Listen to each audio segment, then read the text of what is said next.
You spend a day with Trump and sort of like you're in this kind of dreamland. It's like smoking hash or something. It's interesting. Very interesting.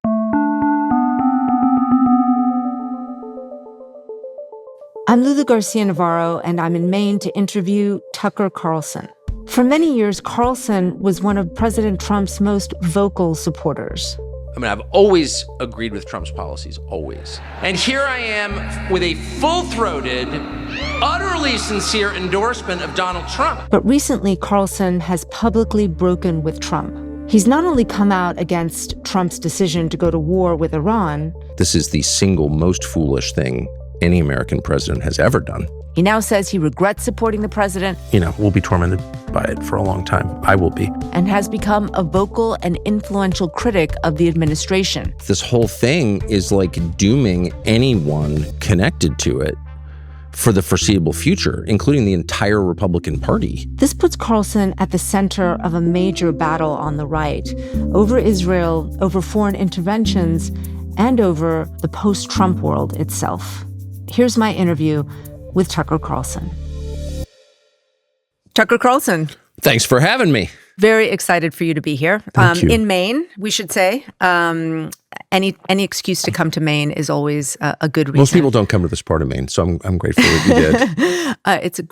All parts of Maine are good parts. I wanted to sit down with you for a number of reasons. You've been at the center of conservative media, obviously, for a very long time. By extension, it's politics. And I want to get your perspective on this moment, on your evolution, your worldview. You recently made quite a dramatic break with President Trump over the war in Iran, and so I'd love to hear about that. I want to start, though, in the lead up to the conflict. You said that you spoke to the president several times about the plan to attack Iran before it actually happened on February 28th. I'd love to hear a little bit about that. Was it just you and the president in those meetings? Can you just give me a sense of what was going on there? Well, I've been speaking to him about Iran for 10 years. Right. Literally since 2016, maybe 15, because there was enormous pressure on him, as there has been on many presidents, to regime change Iran. And we know, based on our experience with a much smaller country, Iraq, that's a tall order, and it doesn't necessarily lead to a place you want to go, and it's not good for the United States. So anyway, and Trump knew that, and that was one of the main reasons actually, that I supported him during my time at Fox News and campaigned for him, and so it was really central to my views of Trump's candidacy and presidency. And so when it became clear in June that we were starting down this road toward a regime change war with Iran, I was baffled. I was very upset, not because I have allegiance to Iran, but because I thought it would be terrible for the United States, as it has been. Worse even than I imagined. But I could see exactly where this was going, and he was under enormous pressure to do this, once again, as all presidents in my lifetime have been. So we talked a lot in June. He embarked on this effort to take out Iran's nuclear program, which was really just the opening salvo in a regime change effort. He knew that. I told him that. Charlie Kirk told him that. We did it. We got out. And then it became clear this winter in January that we were moving toward this thing that we're in now. And I was just absolutely panicked about it. Did he explain to you why he wanted to take the country into war? I mean, I'm just trying to understand the dynamics of that conversation. What was he Well, there were saying? multiple conversations. Right. I flew to Washington 3 times in the month before, 5 weeks, 6 weeks before, and met with him in the Oval Office alone, and people file in and out with the White House Chief of Staff, the Secretary of State, et cetera. I had lunch with him on one of those occasions, and then I spoke to him by phone many times on this topic, and he would begin almost every conversation with, do you want Iran to have a nuclear weapon? To which I said, well, I'm sort of opposed to nuclear weapons. I don't want nuclear weapons. I don't want Israel to have a nuclear weapon. I don't want anyone to have a nuclear weapon. It doesn't seem like a good thing.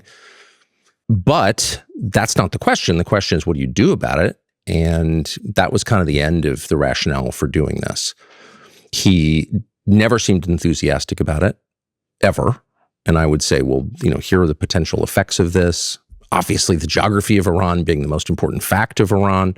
Iran is not a military power, it's an economic power. That was obvious because it controls the greatest span of coastline along the Persian Gulf, which is the source of a fifth of the world's energy, et cetera, all well known now and well known to him then. And he, I think, perfectly understood the consequences. But why was he taking your calls then? Because if he knew your position and he understood the perils, I mean, was he trying to convince you to back the war? No. He made no effort to convince me at all, other than to say it's going to be all right. Everything's going to be okay. And I just didn't feel that way. None of this, I should say, was about Trump or my relationship with Trump or my feelings about Trump or his hair color or anything like that. I just didn't want the United States to go to war with Iran. And my strong feeling by the end of those conversations, which was the last one, was probably a week before it began, the war began, was that he felt he had no choice and that he was resigned to it. He was unhappy about it. He didn't seem enthusiastic at all. There was no effort to say, once we do this, the United States will be at peace, we'll be safe, we'll be more prosperous. There was none of that. Zero. I mean, you speak to many people in the administration, and I'm just trying to understand the fault lines over this. I mean, who was for the war? Who was against it while all this was being discussed? I mean, I'm guessing to a certain extent. I do talk to a lot of people there still, but I don't work there, so I don't. Sure. It's hard to really know. There are people with a long record of making bellicose noises about Iran. They still work there, so specifically the Secretary of State / National Security Advisor has said for many years Iran is the greatest threat we face, which is a ludicrous statement, but has talking said about Marco Rubio. That'd be correct. But that said, I didn't hear a single time from anyone, including from the Secretary of State himself, who I spoke to about this, any enthusiasm for doing this. My strong impression, and I could be wrong because I don't work there, is that no one in the building was pushing for this, at least overtly, that all the pressure was coming from outside. Constant calls from donors and people with influence over the president, well-known Rupert Murdoch, Mary Mandelson, et cetera, et cetera, et cetera. And then a small constellation of, I guess they'd be called influencers, beginning with Mark Levin, but there were others, Sean Hannity, pushing the president to do this and telling him that you will be a figure out of history, you will save and redeem Israel or something. I think that was the case they were making. And I didn't hear of anybody making the case that this would be good for the United States. I don't think that was ever a conversation. I mean, there's been a lot of speculation about the president's mindset during this period. Yes. And part of it is, of course, about what happened after Venezuela and the successful, in their view, operation there, removing Maduro from office, and that he felt sort of emboldened by that, the success of that operation, and that he felt that this was going to be similar, that he underestimated the Iranians and what they might do in response to an attack. Yeah, I don't believe that. I think the Venezuela operation allowed him to retreat into a kind of fantasy in which he told himself this is going to be easy, but I don't think he believed that. And I should say, having spoken to him a lot in this calendar year, I detected no evidence at all of dementia, mental decline. You hear people say, well, he's gone, soft. That was not my impression at all. Trump is not well informed on a lot of topics, for sure, is proudly ignorant on a lot of topics, but he has kind of remarkable powers of insight into people and power dynamics. Like, you don't get to be president by accident. The guy's smart in the ways that matter politically. And my strong read was that he was doing this against his will. Famously, the head of the Counterterrorism Center, one of the top intel officials in the country, Joe Kent, resigned shortly after the war began and said exactly the same thing. I think this decision is connected to a series of seemingly disconnected events, all of which revolve around violence, and we need to find out more about how this happened. And he was, of course, dismissed and threatened with an FBI investigation, and no one kind of followed up on that. And again, I don't know the answer, but this was not a normal decision-making process, and my strong impression was that Trump was more a hostage than than a sovereign decision maker in this.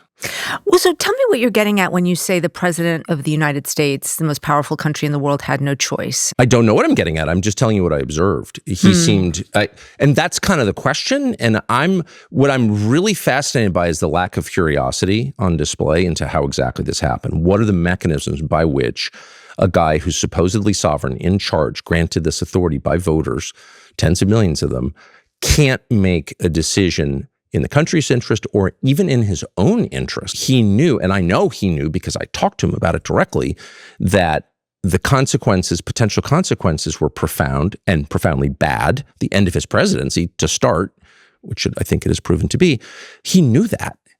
And he wasn't, this is my read, and I could be completely wrong. I don't know what's in his head, and I don't want to overstate my knowledge at all, but this is my strong perception on the basis of many conversations on this topic.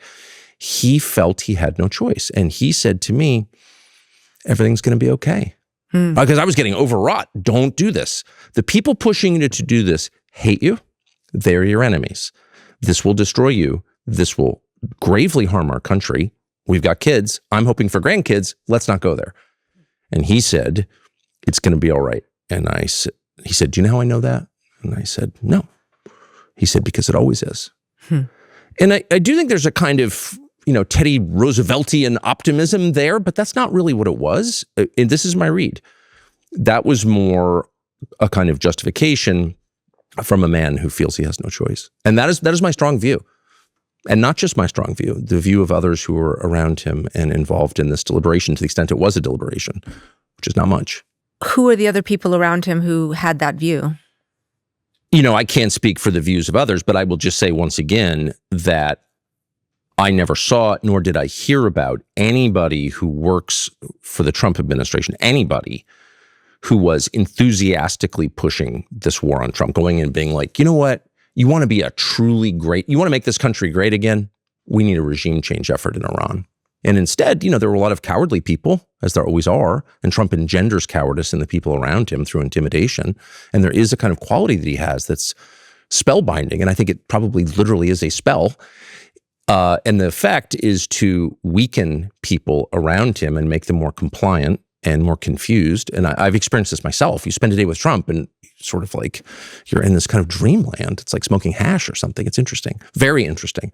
And there may be a supernatural component to it. I'm not a theologian, but it's real. And anyone who's been around him can tell you it's real. But whatever the cause, no one around him was weighing in strongly, as far as I know, on either side, for or against. But people from the outside were strongly weighing in, calling him constantly. I'm going to give an alternative view on what may have happened. Yes. Which is... And you may be right, by the way, because I don't want to overstate what I know. Sure. I just want to due diligence. We've seen the president in his second term be much more interested in foreign policy, as many presidents are, much more open to taking action, not only in Venezuela, talking about Cuba, wanting the Nobel Peace Prize, weighing into situations in which he wasn't terribly interested in his first term. For sure. And so... That's real. Could that not be part of this? It's a huge part of it. And there's no question about that. And all presidents decide at some point that they're not interested in running the United States because it's hard. And how do you fix Baltimore and Gary, Indiana? And what do you do about homelessness in Los Angeles? Like, these are hard questions. We can't even make Head Start work. Despite, many billions and a lot of sort of well-meaning people spending their lives on it, can't make it work. So these are hard problems. And I think it's universal. It's a universal experience among American presidents, but also among U.S. senators to decide, like, I'd rather run the world because the details are opaque. I don't speak these languages. I can seem, first of all, it's a display of male power. Send the bombs in, kill the bad people. But moreover, you get to feel like I did something, and that's important. And I get it. And this is, again, as you wisely note, a process that all presidents tend to go through. And so Venezuela, Cuba, I object to both of those efforts very strongly, but neither one, in my view, risks the future of the United States in the way that the Iran war now does.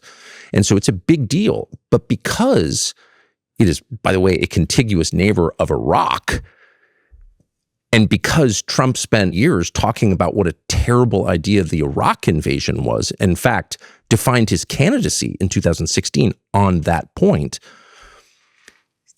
it's hard for me to believe that he just sort of organically reached this place at the end of February. He's like, oh, I think it's a good idea. He did not think it was a good idea. Shutting down a fifth of the world's oil and gas? Of all people, Trump knows that's bad. You said he's a hostage just now. You told the BBC he's a slave to foreign interests. Correct. So I just want to ask you to be sort of explicit. I mean, Trump is being held hostage by whom? Or by who? Benjamin or by Netanyahu and by his many advocates in the United States. And we know that not simply because Trump started the war on February 28th, but because he couldn't get out of it. He declares we're having a ceasefire. This was 4 weeks in. He says we're having a ceasefire and we're having these talks and they're going great and we're going to open the strait. And Iran says, yeah, one of our conditions is Israel's got to pull back from southern Lebanon. You can't use the Iran war as a pretext for stealing more land from a sovereign country. That's not your country. Like, no. And it's not just Iran who felt that way. I think the rest of the world's like, what are you doing? I thought we were, fighting the great existential threat, Iran, and now you're taking the opportunity to take Lebanon shore of the Litani River and bombing downtown Beirut. Like, what is this? Anyway, this was all very well known. And within hours of Trump announcing this, Israel publicly, in a way that was designed to get the attention of everyone, including the Iranians, starts killing civilians in Lebanon. Now, what was the point of that? Not to secure the Israeli homeland. The point of that was to end any talk of a negotiated settlement, to keep this going until Iran was destroyed and chaotic, which is the Israeli goal. I'm not attacking Israel by saying that. Their goals are different from ours. They're a different country. Yeah, they would argue, of course, that what they are doing is neutralizing the threat that has been persistent in Lebanon through Hezbollah. Oh, okay. But, I mean, they invaded Lebanon in 1982. Okay, so that was 44 years ago. They've had a lot of experience in Lebanon, a lot. They've had a lot of time to fix Lebanon. They killed Nasrallah.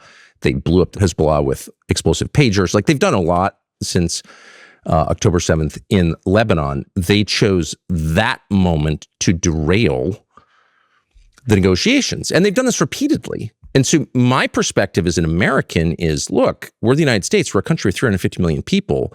You are wholly dependent on us. You're a country of 9 million people with no natural resources. I'm not against you, but we're not co-equals here.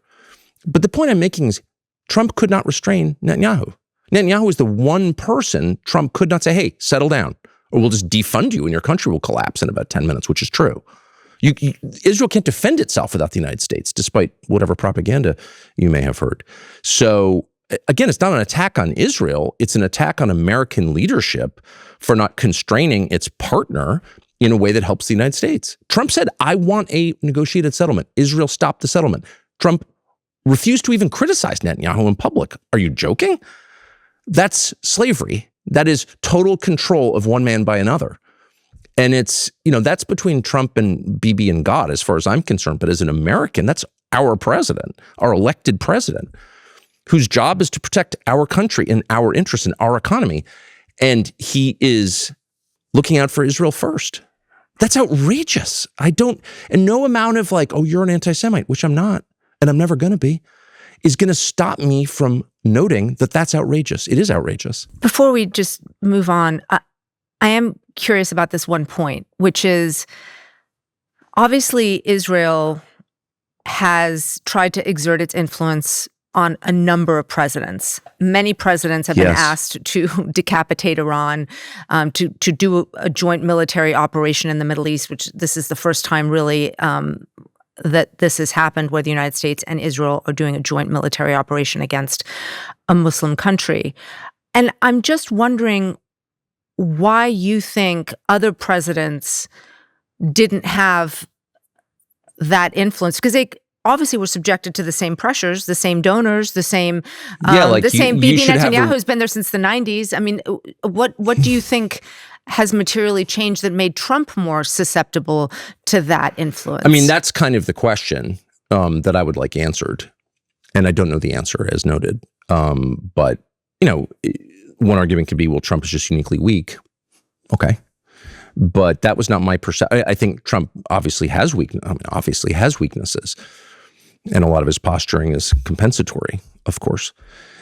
I'm not interested in psychoanalyzing Trump, but that's just clear. But what was it about this moment that allowed a foreign leader to have this level of influence over an American leader? And I don't know the answer, but again, I think it's worth finding out. I would also note that, and this is not a defense of Trump, hardly, this is the single most foolish thing any American president has ever done, in my opinion. I say that with sadness. But many American presidents have put Israel's interests before our own. I would say the Iraq War was a very obvious example of that. I mean, Cheney's office was completely controlled, and I knew almost all of them, by people who were putting Israel's interests above America's interests. So I think the Iraq War was, to a great extent, a product of that.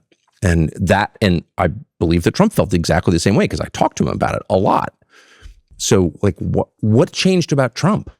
What changed after 10 years, more than 10 years, of telling us our leadership is weak, they act against our interests, they're stupid, they're foolish, they're bought off by foreign powers and by domestic donors? I mean, that was Trump's case. That was his whole pitch. That's why he got elected. To switch on something this big in the space of a few months, I mean, that bears some examination. That's all I'm saying. I want to note, in 2020, when President Trump killed Iranian General Qasem Soleimani, you went on your Fox show and said, and I'm going to quote here, "There are a lot of awful, bad people in the world. You can't kill them all. It's not our job." And you asked, why are we jumping into another quagmire from which there is no obvious exit? But it wasn't until President... I was not heralded for saying that. I don't think I've ever been more criticized. I just really quickly note, I'm opposed not simply to foreign interventions, as you said. I mean, most of them anyway, those not undertaken in self-defense. I'm against the whole frame. I'm against the idea that Hezbollah and Hamas are at the center of our domestic conversation. Like, they're the big problems we face. They're not. Like, they're not a bigger problem than, like, the behavior of Citibank. I'm sorry. Credit card debt is a much bigger problem than Hezbollah will ever be. So stop with this. Stop with the brainwashing. This is bonkers. I live here. I'm almost 57. I've lived here a long time. Hamas and Hezbollah, while they're not getting my endorsement, are not relevant to the experience of most Americans. So, like, once you start thinking like that, you betrayed your country. So it wasn't until President Trump threatened Iran's civilian infrastructure with a profane Truth Social post this past Easter Sunday that you actually started quite explicitly speaking out against him. Yeah, you can't attack Jesus. How's that? Well, in a monologue on your show, you said, "How dare you speak that way on Easter morning to the country?" Tell me what you were responding to right then, because it really is, I think, a seminal moment for you in terms of publicly breaking with the president. So I will say, I don't do monologues. That's ad lib. So that's just, I didn't write it. I don't have notes. It's just like, that's how I feel. So it's probably not as coherent as it should be. But that was really just an emotional reaction to the experience of waking up on Easter Sunday, the holiest day on the Christian calendar, and a day of joy and hope, literally the resurrection of Jesus, and seeing Donald Trump using profanity, threatening to murder civilians. I mean, that's a crime. That's a moral crime. So to brag about that and then to mock Islam, I don't think you should mock people's faith. I don't care if it's Judaism or Christianity or Islam, but it's especially galling as a Christian I voted for Trump in 2024. And one of the main, and I never vote typically, but I voted for him this last election and campaigned for him in a bunch of cities with him, because I felt that there was clear persecution of Christians in this country, people of faith. And it was demonstrable. And I felt that Trump, and I based this on his explicit promises, would be a protector of, I never thought Trump was a Christian for a moment, but I thought that Trump, I took him at his word, would be a defender of faith, people of faith who need to be defended. And this country exists to defend them. It's in our charter. So anyway, I was just completely outraged by that. Since that moment, you've gone even further. You recently said on your show that you'll be tormented for a long time by the fact that you played a role in getting Donald Trump elected. And you said, I'm sorry for misleading people. That's gotten a lot of attention, as I'm sure you know. I don't know because I don't Google myself ever. But I would like to understand exactly what you mean. Can you explain? I'll tell you what I mean. I truly believe that the baseline requirement, the ticket of admission to the conversation, is admitting when you are wrong. And I spent 10 years defending Trump on Fox News. I'd probably do it again because on the issues I agree with him. I never defended a single thing I didn't believe. But at this point, the consequences of this decision are so bad for the United States and for my family and your family that, like, you just have to say it out loud. Like, I'm a small reason. I don't think I moved a lot of votes, but I tried to. I told people, this guy will keep us out of the next Iraq. Specifically, will keep us out of a regime change war with Iran. And here we are in the middle of a regime change war in Iran where hundreds of Americans have been wounded. Some number have been killed. They won't tell us. And that's just the opposite of what I said would happen. So I'm sorry. So I hear you say that, but I am compelled to question it a little bit, because are you simply just going public about something that you felt privately for some time? Because in 2021, through the Dominion lawsuit against Fox News, some of your texts went public. Right. And I'm just quoting from a couple of them. You know, you said, there really isn't an upside to Trump. You said, I hate him passionately. I mean, clearly you had some feelings of reservation about the president. Without question. Before this time. There's no doubt.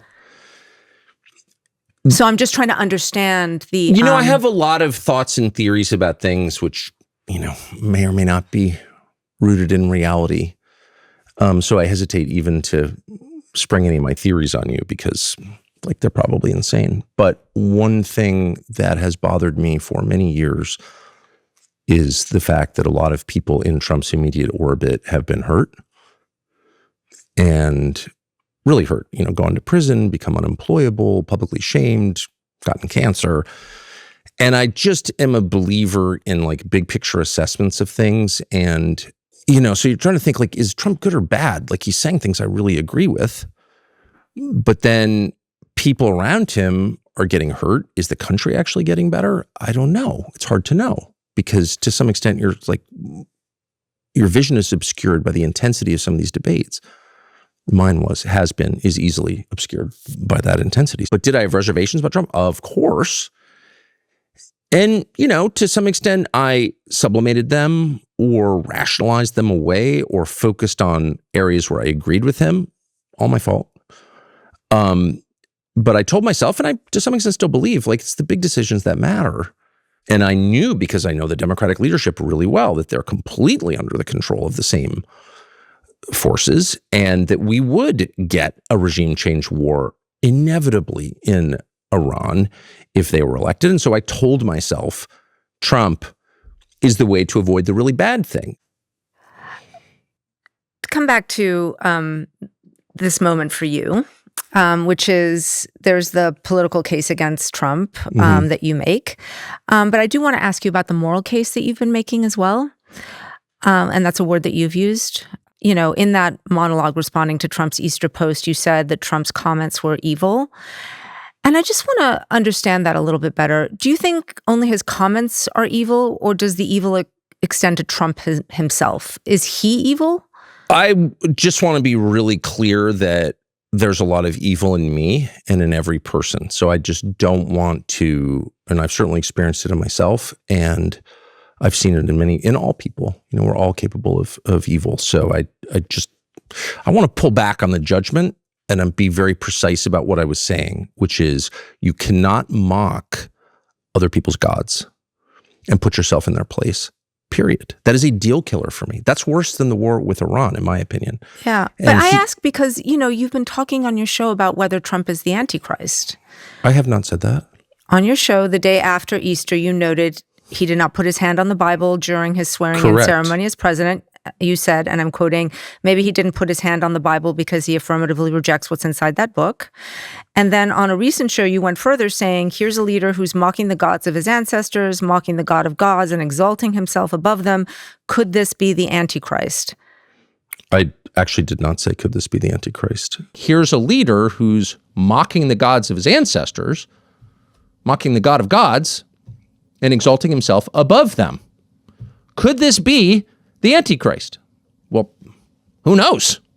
I don't know where that comes from, but I know that those words never left my lips because I'm not sure I fully understand what the Antichrist is. If there's just one, I actually tried to understand it.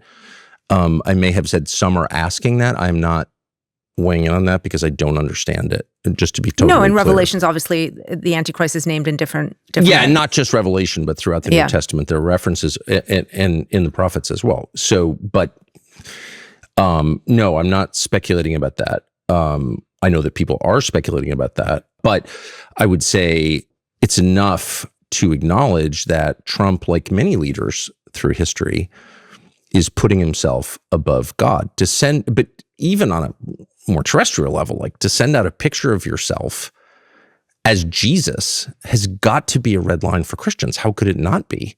It has to be. And I wish that Christians would speak up when he attacks Allah, when he mocks the faith of Muslims. So to be clear, though, that was not what you were suggesting. If I thought Trump was the Antichrist, I would just say so. If I understood what the Antichrist is, I would say so. And I don't really. I mean, I guess literally it's... Because you've been discussing it repeatedly on your show, so I'm just trying to understand why. What I've tried to what do you want your audience to sort of I want my audience considering? to see what's happening now in terms beyond just material. Obviously, the commodity flow through the Strait of Hormuz is, essential to the global economy. Got it. But I also think there is a world beyond our senses. Every culture and civilization has understood that from the beginning of time, and we're in this weird anomalous moment where we've been trained not to think that, but it's real. And this is a realization that's dawning on me. I mean, I wasn't thinking like this at all until several years ago. So I don't want to pretend that I'm a shaman or anything like that. I just want to make the point repeatedly, again and again and again, that there are unseen forces that act. There is a spiritual realm, and we are subject to those forces for good and bad. And I don't think that any person can deny that. I just want to make the point that you did say, could this be the Antichrist? And then you said, well, who knows? You did use those words. So, man, then my apologies to you if there's video of me saying that. I guess what I'm expressing to you is it doesn't reflect exactly how I feel. That suggests a precision that I haven't arrived at. Trump is the Antichrist. Well, you'd have to define, we're sort of quibbling here, but you'd have to define Antichrist, and I know that I can't define Antichrist, and it's not clearly defined in the New Testament or Old Testament. So you're open to the possibility? I think what we're seeing is evil. Like, are you allowed to kill people who've committed no crime? No. Super simple. You're not allowed to do that. Under no moral standard is that allowable. All of a sudden it's allowable. It's allowable in Gaza, and our leaders are like, yeah, no, it's just totally fine. It's not fine. But it's repugnant to the Christian understanding of the world and the human soul. Every person has a soul. That's the Christian view, and not just the Christian view, it's the Islamic view too. So, and it's my view. Your Easter episode was titled in part A Warning to Christians Everywhere. Yeah. And sort of my interpretation was that you were warning other Christians sort of not to follow a false prophet. Yes, that's exactly what I'm warning. And that false prophet being President Trump in this case. And Netanyahu. There are a lot of evangelical Christians who are convinced that God wants you to support Netanyahu, which I find incomprehensible. Christian evangelicals in this country have been a hugely important part of President Trump's coalition. Many support Israel because they believe the creation of the state of Israel fulfills biblical prophecy. They're called Christian Zionists. I will note you have said you dislike Christian Zionists more than anybody. You've said they have a brain virus. You have apologized for those comments repeatedly. I shouldn't have said that. Repeatedly. But would you like to see those Christians stop supporting the state of Israel in the way that they do? Of course, immediately. On many different grounds, but it's really simple. Christians can never support the murder of innocents, period. That's just a bright red line. Find the place where Jesus is like, these people are annoying, kill them all. It's not there. So where are you getting this? Now, I'm, once again, hardly a theologian, but I just don't know. And I've asked many Christian Zionist leaders who will speak to me. Now it's just like, they won't talk to me. But I certainly asked Ted Cruz this. I asked Mike Huckabee this. I tried to ask Franklin Graham, but I sincerely want to know where this is coming from. It can't all be from the book of Esther. Well, I mean, you did have exactly this contentious interview with Ambassador Huckabee. He's the ambassador to Israel, where you talked to him about Christian Zionism for quite some time. And in that interview, you know, it's very interesting. I'm a former Israel-Palestine correspondent. You were pressing him on if the modern state of Israel as a homeland for the Jewish people today has legal or biblical legitimacy. You were sort of questioning him on this idea. And you went round and round on this for quite some time. And I was just wondering what you were trying to get at there. I was trying to get at an answer, which I couldn't get, and instead was accused of hate for trying to evoke an answer to a very simple question. And the question was, on what basis are you making this claim? People whose ancestors didn't live here now occupy the land. That's very common in history, by the way. I'm not even objecting to it. What I'm objecting to is the claim that it's God's will and that Israel, because of this, has the unique right to exist. Okay, where does that right come from? Well, the right comes from the Bible. Okay, well, I'm not a Bible scholar, but I've certainly read it a lot. And I said to him, what are the borders? Because my read of Genesis is that it's a big hunk of land. That's the Middle East. Does Israel have a right, because you're referring to this text as the basis of the right to have that land? And he said, fine with me. So like on many levels, theological and diplomatic, kind of a big thing to say. The White House was annoyed that he said it out loud. I was grateful that he did, because it's good to know what the terms are. And the second question I asked, which is, okay, if Israel has a right derived from this scene in Genesis, then to whom does it apply? Who are Abraham's heirs? And he said, well, the Jews. And I said, okay. And by the way, just to be clear, these are not conversations that I sought. I was never interested in this topic. Like, Israel's a country with borders and sovereignty and a seat at the UN. And it's a nation state like ours, like every country. The second you start telling me that as a Christian, I'm obligated to support the government of this country, then I have a right to ask you what you're talking about. It's that simple.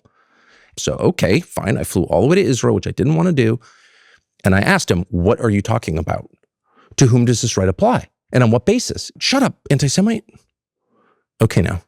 So from my perspective, that was like the most revealing conversation I think I've ever had. Why, though, were you so interested in those questions about... Why? Because we're now in a war which is in the process of destroying the United States economy and getting Americans killed, because Israel pushed the United States president, who caved. I'm not giving him a pass, but that's just a fact. That's what happened. I saw it. And Israel has that power in our Congress, not because we have so many Jews. I don't know how many Jews live in the United States, fewer than 10 million, I think, but because we have tens of millions of evangelical Christians who unquestioningly support Israel because they believe it's their theological duty to do so. So on this question hangs the future of the American economy and the lives of American service members. There's no more important question. And the effort to push me away from that question by calling me names, calling me a hater, saying I'm obsessed with Israel, okay, I would be grateful never to think about it again. I find Israel actually geostrategically irrelevant, except to the extent that we imbue it with relevance at the behest largely of evangelical Christians. So you can see there's a one-to-one correlation between these questions and the future of my country.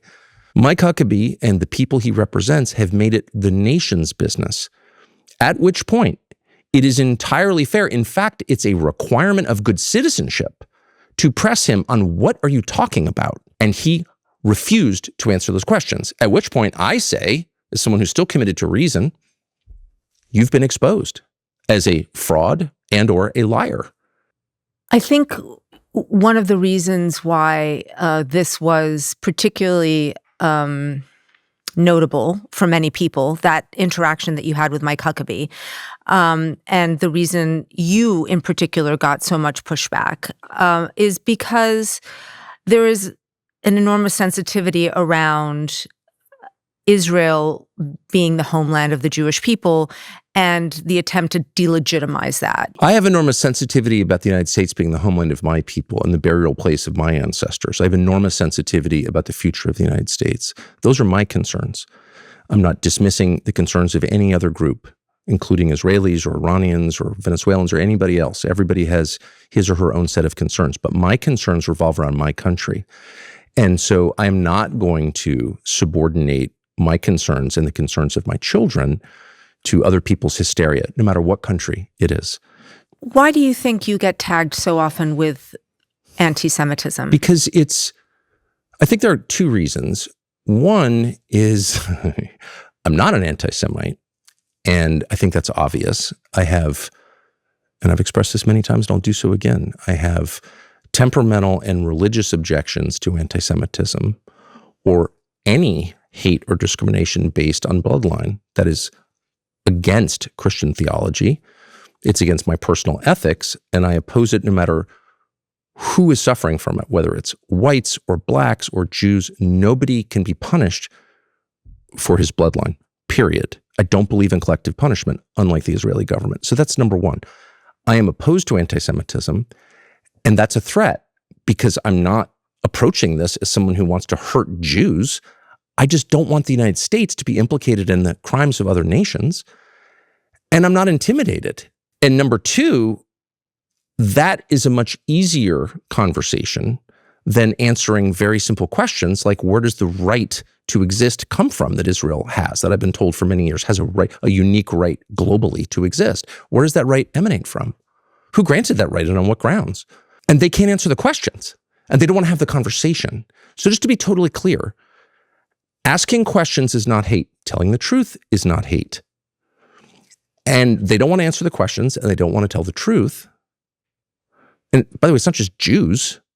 I think I've been attacked more viciously by Christian Zionists than I have by Jews, just in point of fact. It's a kind of nice universalism to it.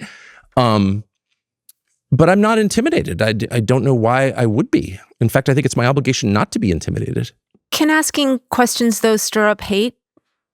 I mean, language is powerful. Well, sure. I mean, you could pose attacks in the form of questions. I've certainly done that a lot, for sure.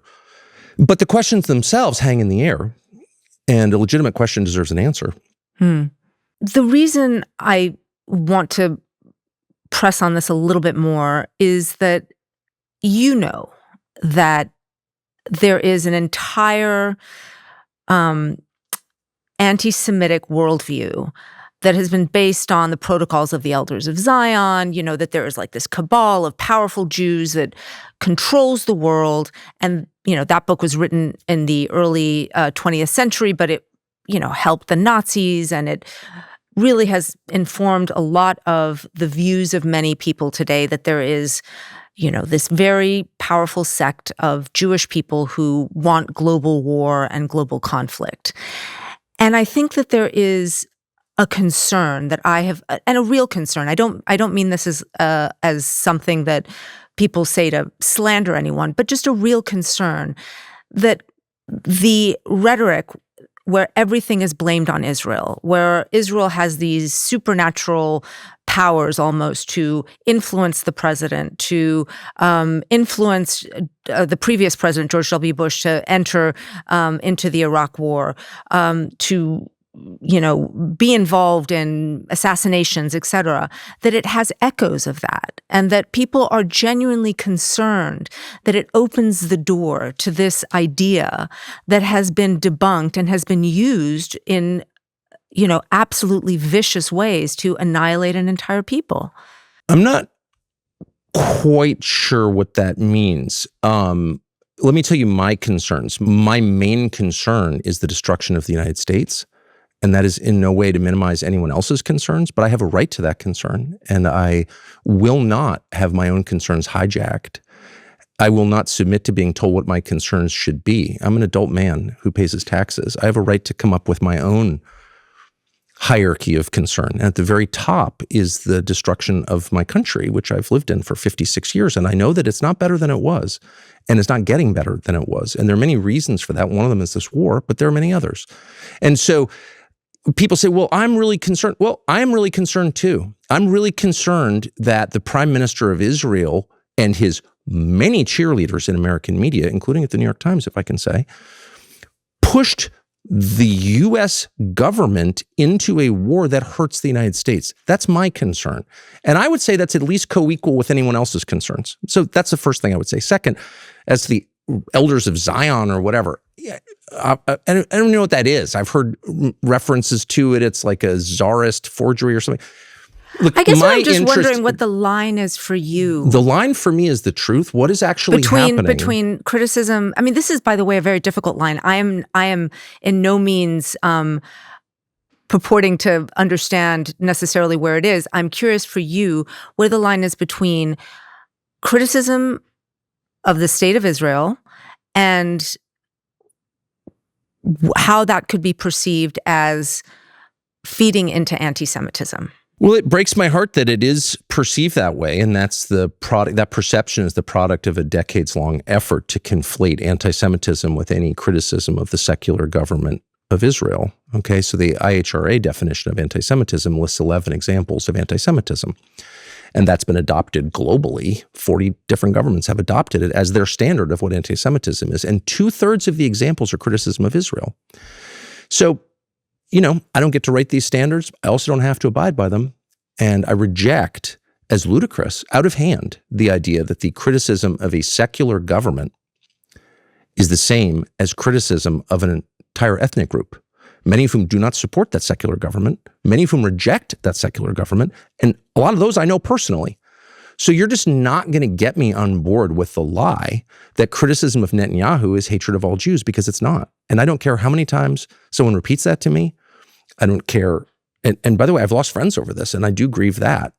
People who are totally convinced that criticism... Is it just Bibi that you're against, or if there was a different government in Israel, it would be okay? I'm against anything that hurts my country. Why wouldn't I be? I live here. No, but I'm just curious, like if there's elections coming up and if Bibi gets kicked out, are you... I took my family on vacation there. I'm just trying to understand. Obviously, I'm not against Israel. I never have been against. By the way, you can check the record. Before maybe 2.5 years ago, I don't think I ever...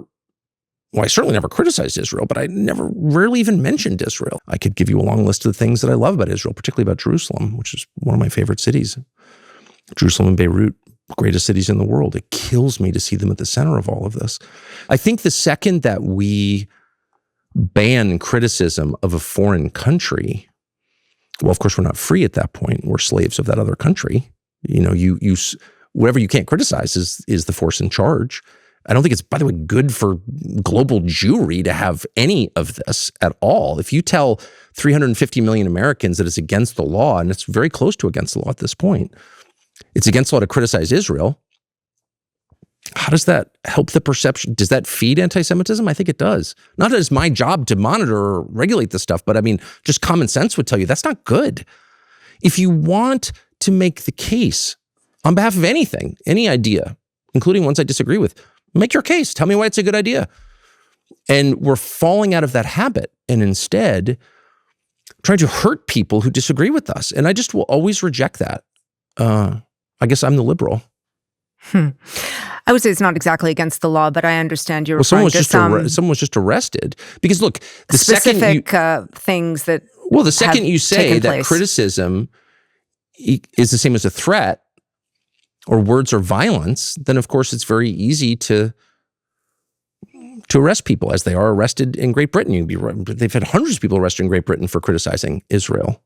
I don't know why any liberal-minded, and I'm in that group, liberal-minded, you have a right to your views, I have a right to mine.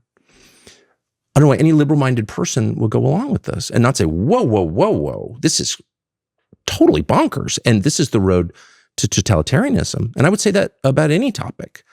I'm going to move on Because we've talked about some fissures that have emerged among conservatives over Israel and the war, right? You've talked Fissures, about, yeah, it's sort of blown up. Yeah. And I want to dig into that because earlier this year you told Megyn Kelly that there is, quote, a huge scramble, and you said, I'm in the middle of it to define what the Republican Party is after Trump. Yep.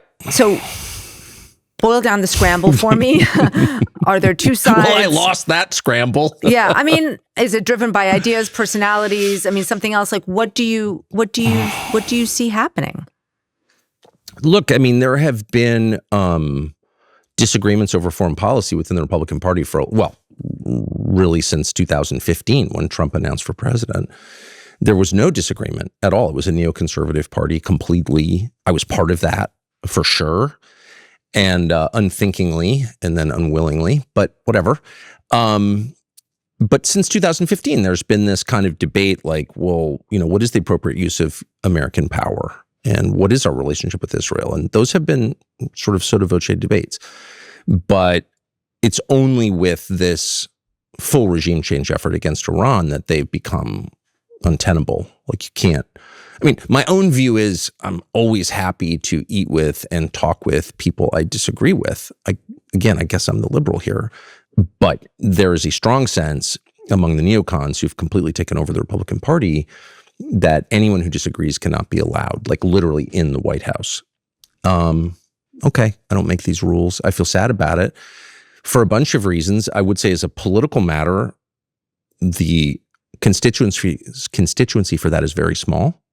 There aren't, 150 million people in America who are really excited about the Iran war or who are ever going to be excited about that. So you're dooming your party to irrelevance when you do that. I don't know why they would want to. They hate Trump.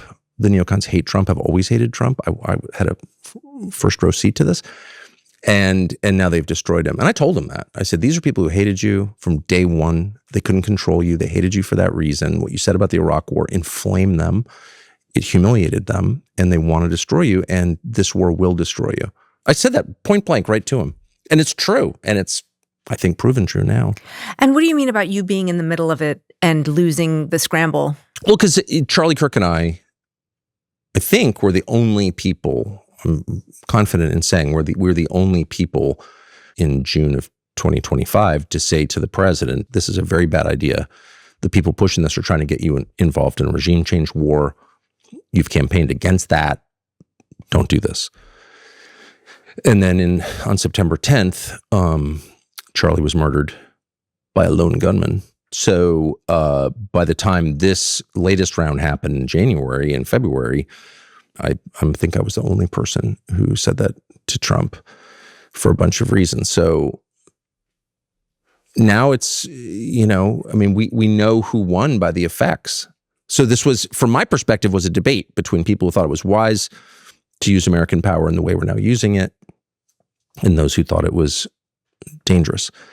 And Trump did it, so obviously he rejected my view. I want to stay, though, with how some of this is playing out, because as you mentioned, you were very close to Charlie Kirk before he was killed. And he started Turning Point USA, which is this very influential group among young people on the right. And you're now seeing some on the right who are questioning whether Israel had a hand in Charlie Kirk's murder. And I should say the theories that Israel was linked to Charlie's death were denied by Israel. There's been no proof of that at all. And crucially, this theory has been condemned by Erica Kirk, Charlie's widow. Do you still have a relationship with Turning Point USA? Well, I have always loved Erica Kirk. And I met her when she was dating Charlie and thought so much of her. I know a lot of people at Turning Point. I was the headliner for a bunch of different Turning Point events. I haven't been asked to do it this year. Don't know if I will be. Never said a word against Turning Point. I think it's been a really, I was their headliner for a bunch of years, so obviously I supported it. I would hate to see it hijacked by its donors to become an oracle of neoconservatism. I think it'd be pretty hard to do because its members are not for that. Young people are not for that. People of draft age are especially not for that. I mean, when was the last time you spoke to Erica Kirk?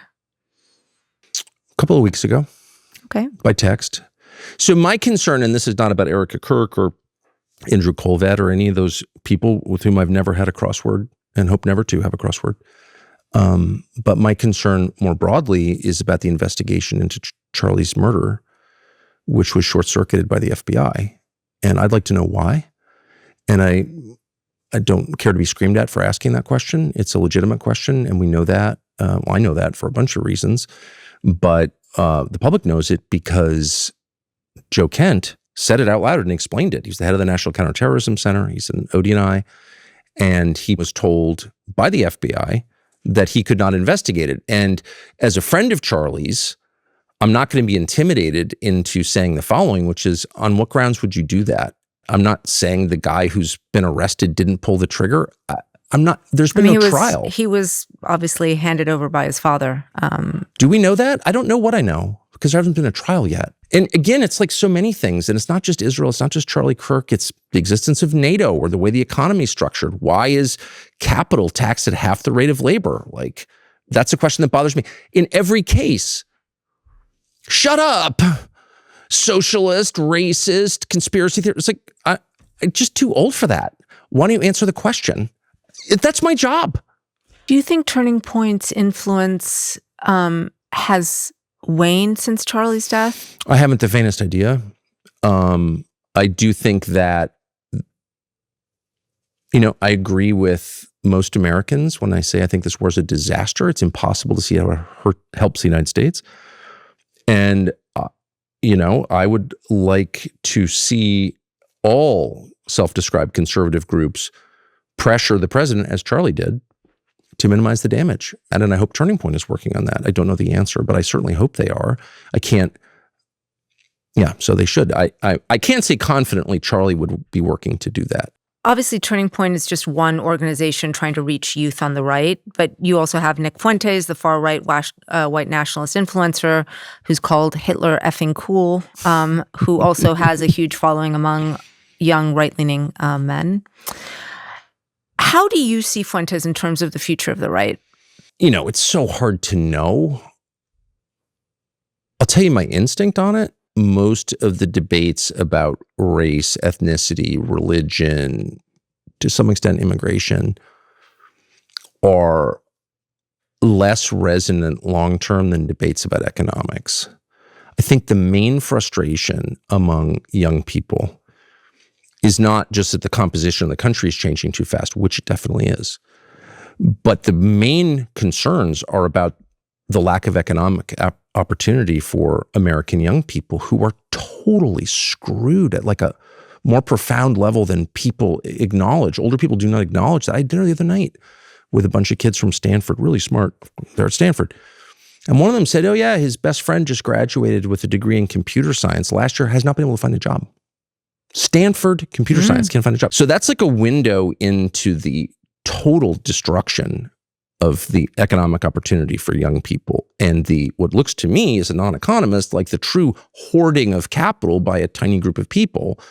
It looks like a very lopsided and unfair economic system that is guaranteed to radicalize young people, and not just young people, but especially young people. And so I think most future conversations politically will be about economics. I do think that. I think we're at sort of the last stage. This is the last time the U.S. has ever been. So you see, what I'm trying to understand is you see that as Fuentes' power waning? For sure. Well, I don't know Fuentes in particular. I mean, wasn't even aware of Fuentes. I mean, again, I'm just in a different world, right? Okay. So I read the New York Times or whatever. Like, I'm just older, okay? So I'm not an expert on Fuentes' reach or even what he's saying day to day. I really don't know. But he has been caricatured as a race guy, which he may be, by the way. It was like mad about the Jews or black people or whatever. But I'm just telling you, I think the future, the energy, not just on the right, but I think right and left agree on this, under 30, is that young people have been shafted by older people, particularly by the baby boomers, people born between 46 and 64. And I think they're right about that. I do think that's like the most selfish generation, most loathsome, mediocre generation in this country ever produced. Not all of them, but in general, I would say their behavior has been shameful and selfish. And I hear young people talk not about, I'm mad at the Jews. I hear young people say things like, only baby boomers would like have a second home in Isle of Palm, South Carolina, but like not help their kids buy homes. That's what I hear. I hear people who understand that their lives will bear no resemblance to the lives of their parents and grandparents, and they're really upset about it. Meanwhile, there are all these people making billions on clearly fraudulent enterprises, crypto-related enterprises and other enterprises that are like not adding to the sum total of prosperity in this country and not making the country better.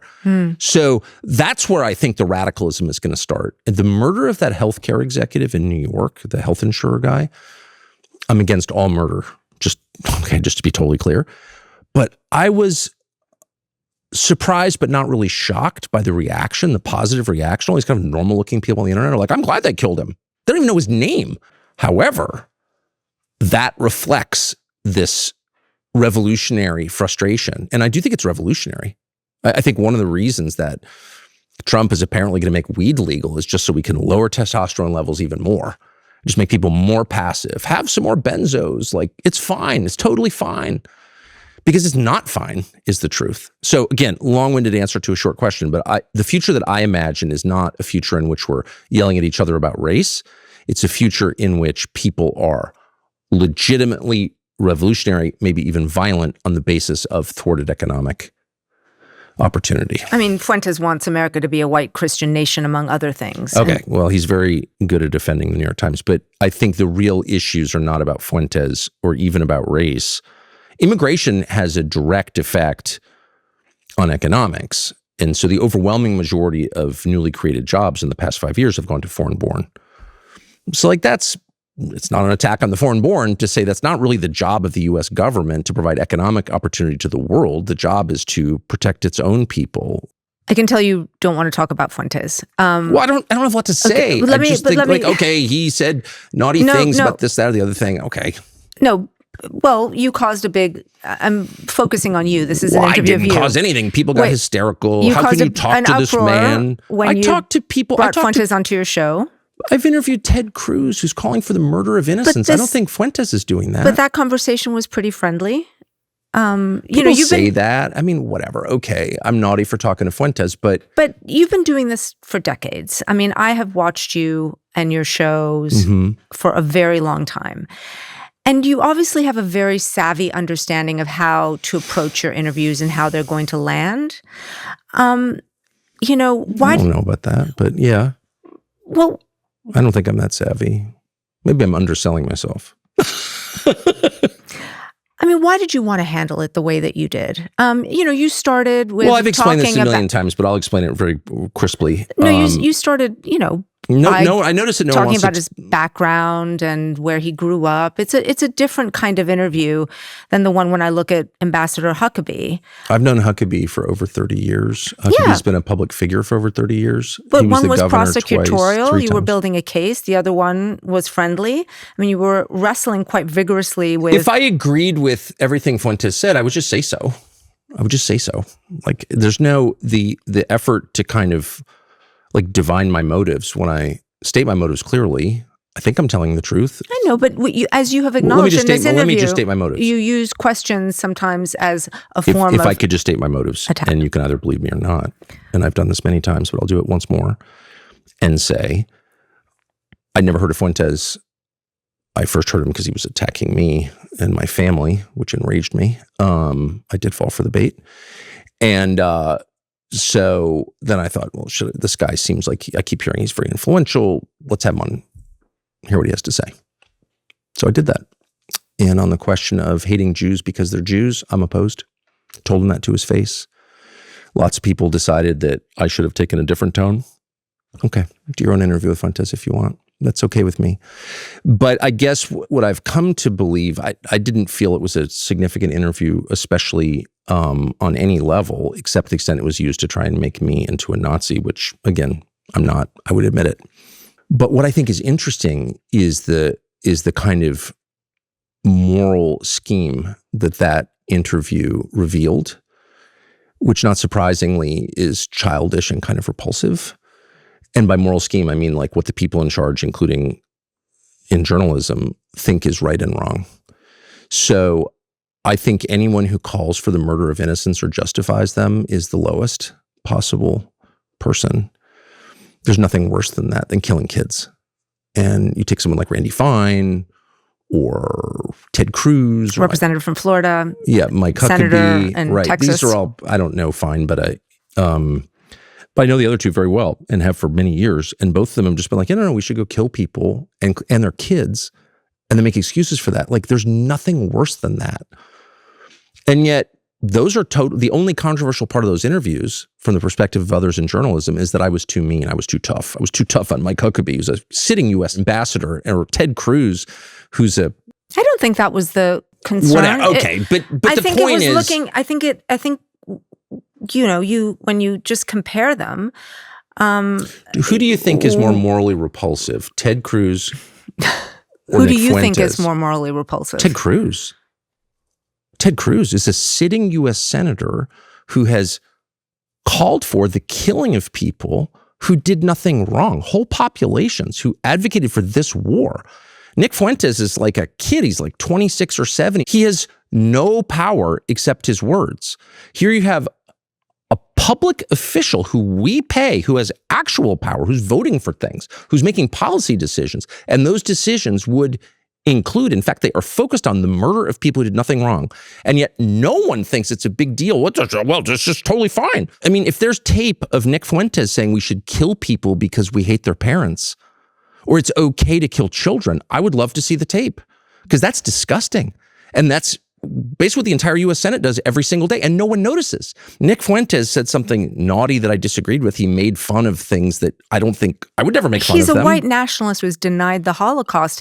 And what I will say, okay, but is that worse than killing kids? From my understanding of my own, I was just in Germany recently, and it was such a good reminder that the Holocaust didn't start with the gassing of Jews. It started with the dehumanization of Jews. It was language that was used. And again, that is what it concerns people. I couldn't agree more. And that's why when you have a U.S. senator, a member of Congress, a U.S. ambassador waving away civilian deaths as if they don't matter, that's the language of genocide, which results, and this is the lesson of the Holocaust, in genocide itself. And it has. So the lesson for me, really, watching all of this, is that this can happen in civilized countries. In all human beings, there is the capacity to ignore the evil right in front of you. And my point is, it's happening right now. And my job, to the extent I have one, I don't really have a job, but I just want to remind people that we're all capable of that, including me, and that we're watching it right now. And if you think that Nick Fuentes is a greater threat to other human beings than Ted Cruz, I would love to know how. I can imagine people hearing this and thinking you are soft-pedaling Nick Fuentes. You are apologizing for Nick Fuentes. I'm hardly soft-pedaling Nick Fuentes. I'm trying to awaken people to killing of innocents in our midst, which we are not only encouraged to ignore, but really told to ignore on pain of being denounced. And I'm just saying, no, I'm not doing that. And Ted Cruz and Mike Huckabee are two of the main people making this moment possible, and President Trump. But Nick Fuentes is the problem? Okay. It's not a defense of Nick Fuentes. It's merely like a reality check for the rest of us. What are we doing?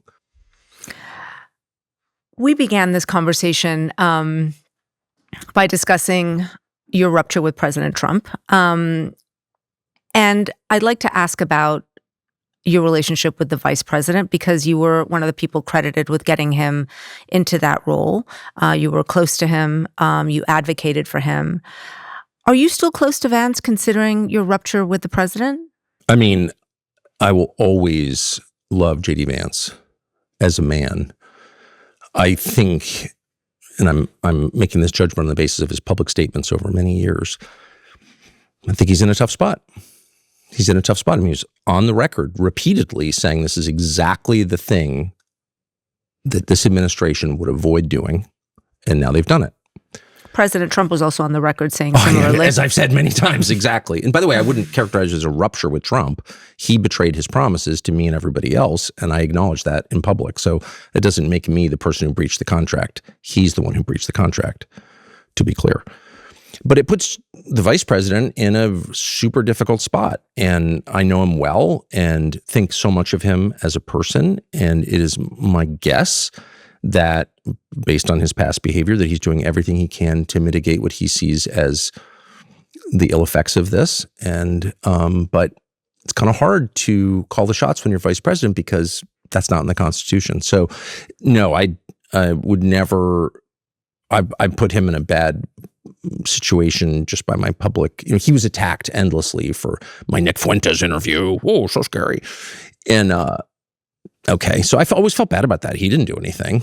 You know what I mean? But I was used as a cudgel to beat him over the head because the neocons hated him because they thought that if he ever became president, he would be less compliant than the president turned out to be. So, I don't want to add to that at all. I think he's a really good man. I know he's a good man because I know him very well. But, I don't have anything else to say to anyone in the administration because I can't affect don't talk to him anymore? Any outcome. When was the last time you spoke to the vice president?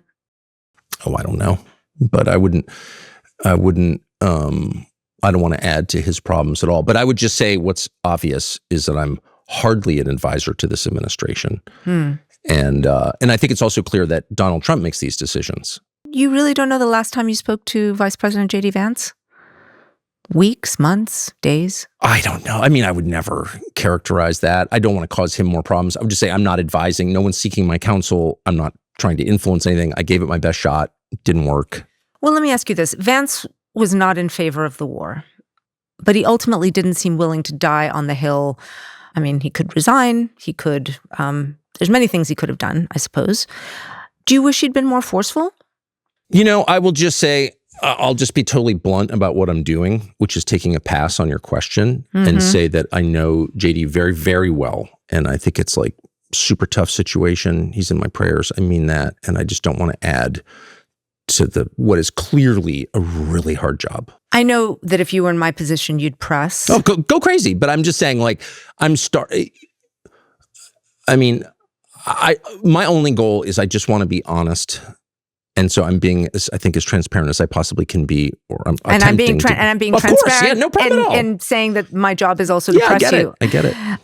So, however he has felt privately, publicly Vance has been a loyal soldier. Yes.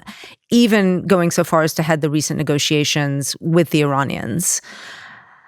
And we've seen, and you've commented, how unpopular this war is among the American people. Do you think the role that he is playing right now will hurt his political prospects? There are people in the White House who want to hurt JD Vance and have wanted that since the very first day. They were bitter. They wanted Marco Rubio to be the choice as vice president. And so JD has been subject to, this is well known, but I'll just confirm it, nonstop treachery from people on the neoconservative side. Who are these people? Around Marco Rubio. And by the way, Marco Rubio's got to be one of the most charming people in the whole world. And, it's impossible to dislike Marco Rubio. And I'm not an intimate friend or anything. But so I can't say to what extent he's involved in it. But certainly he is the choice of the donor class. The donor class is avowedly neoconservative. That's why they give money for outcomes like the ones we're watching. That's why this whole system is completely rotten and just impervious to reform. And they have been totally against JD Vance from the very beginning. Who do you mean specifically? Because, it was interesting in those conversations with Susie Wiles, for example, where she was very much praising Marco Rubio and had less maybe complimentary things to say about JD Vance. Is that to whom you're referring? I don't know is the real answer. I don't know. You're accusing people of treachery, so I'm wondering. Well, I know there's been a lot of treachery for sure, and I know they were so mad about JD getting that job. Who's they? Well, Miriam Adelson, for example, Rupert Murdoch, people who were very much vested in using Trump for what we're seeing now. But within the White House?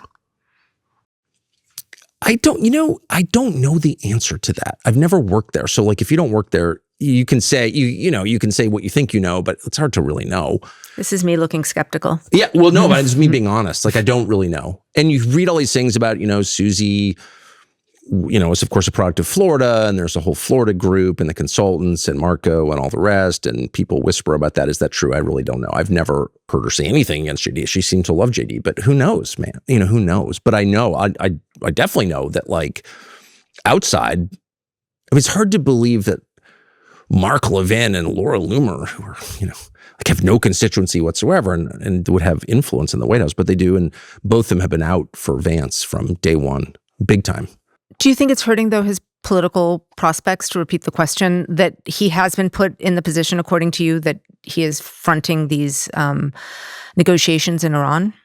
Yeah, I mean, well, I think this whole thing, it's not even JD specific. This whole thing is like dooming anyone connected to it for the foreseeable future, including the entire Republican Party.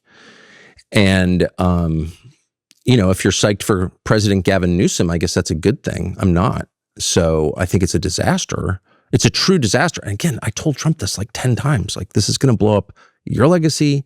All this gold you put in here, like, they're going to take it down and mock you as they do. Like, this is going to blow up you're concerned about your legacy. You're 80 in June. Like, I get it.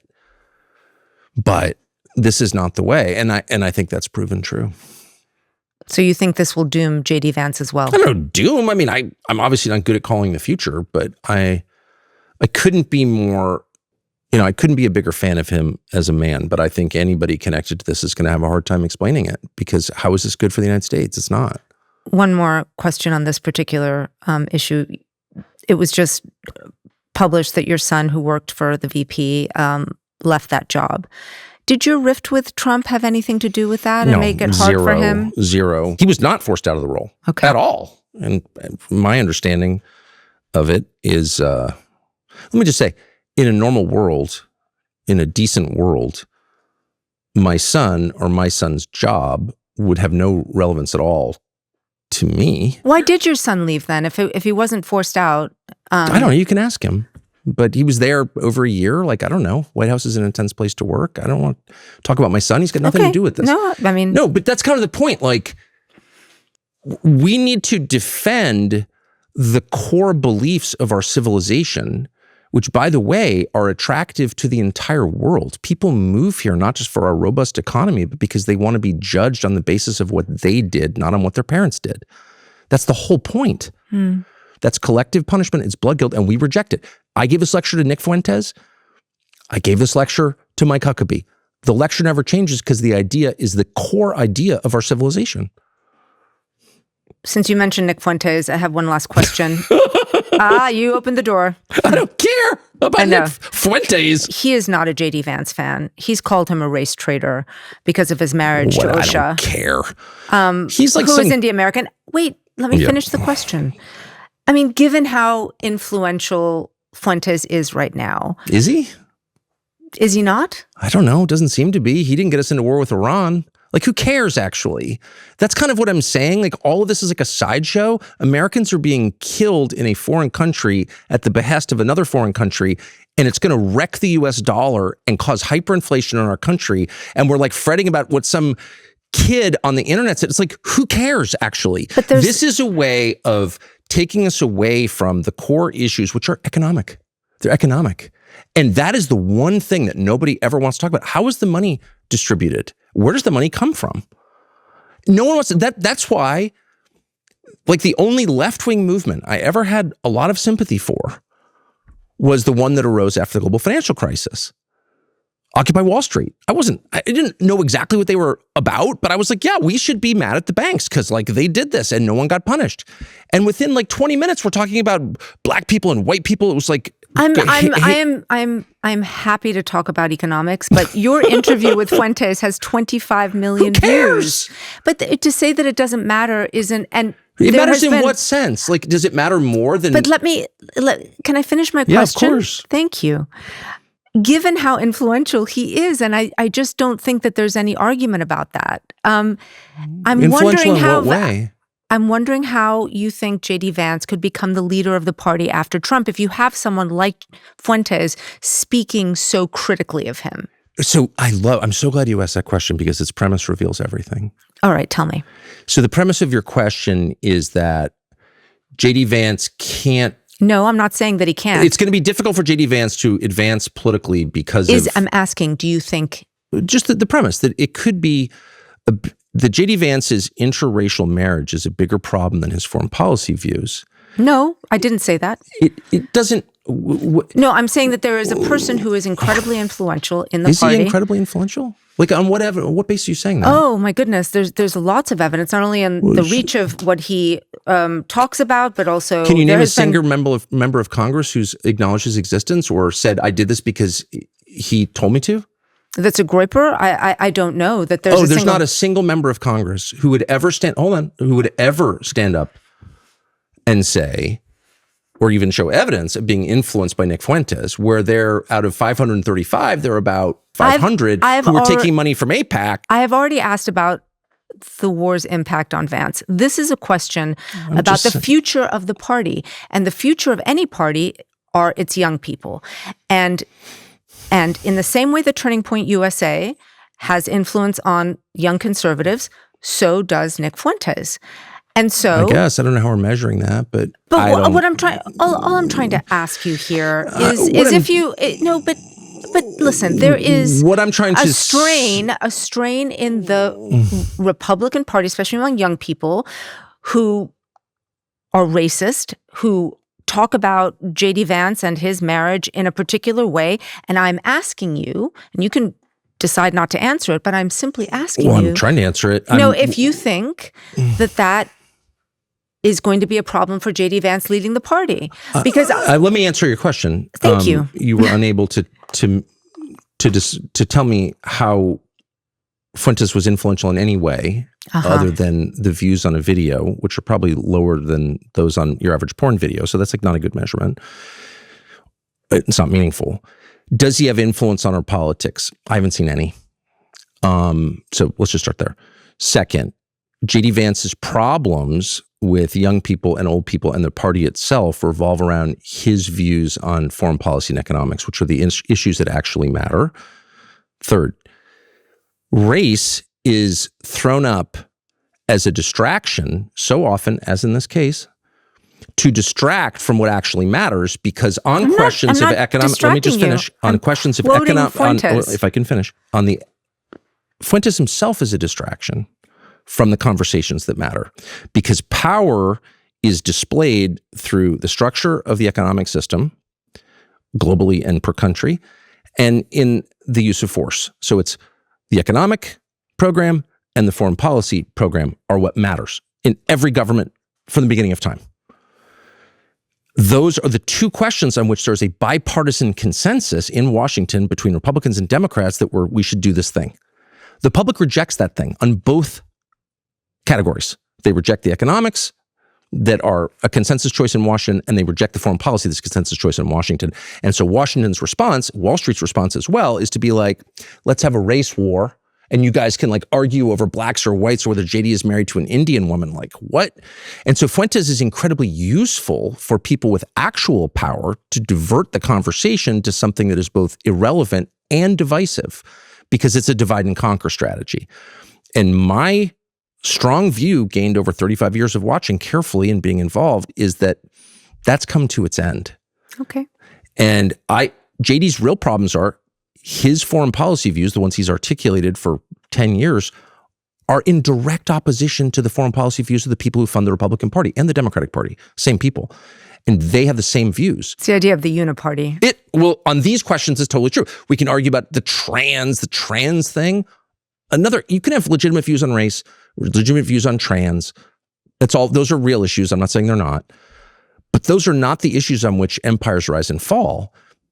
The real issues are economics and foreign policy. And on those issues, there's a bipartisan consensus. And so they throw up like, no, we're disagreeing on trans, we're disagreeing on affirmative action or whatever. But they agree on all that matters. And JD disagrees, as Trump did, at least in his public statements. So this is the wrong foreign policy course. This economic system is hurting young people.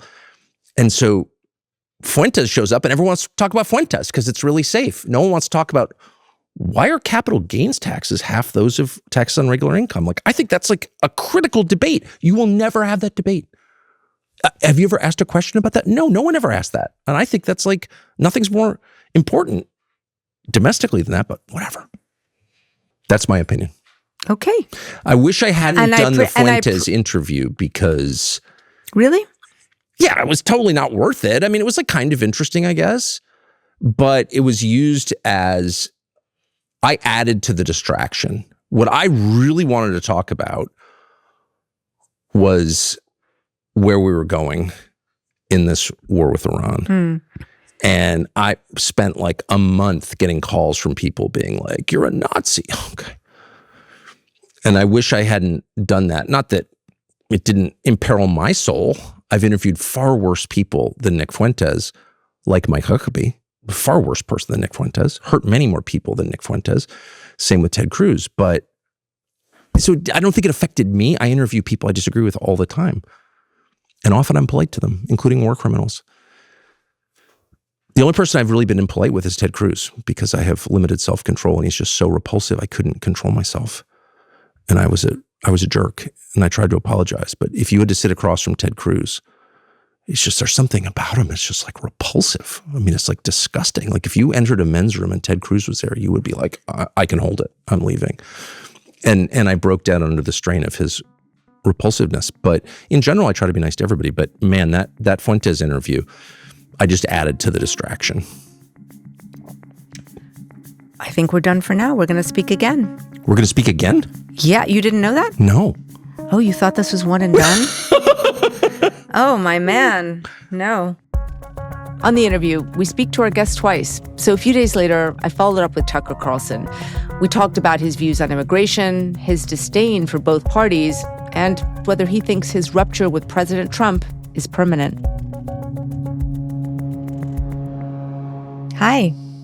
Hey, how you doing? I'm good. All right, you're a little loud in my ear. Let me turn you down. I'm a little loud in many people's ears. But thank you for taking time to talk to me again. I definitely wanted to circle back on something because we ended up our last conversation talking about Vice President Vance.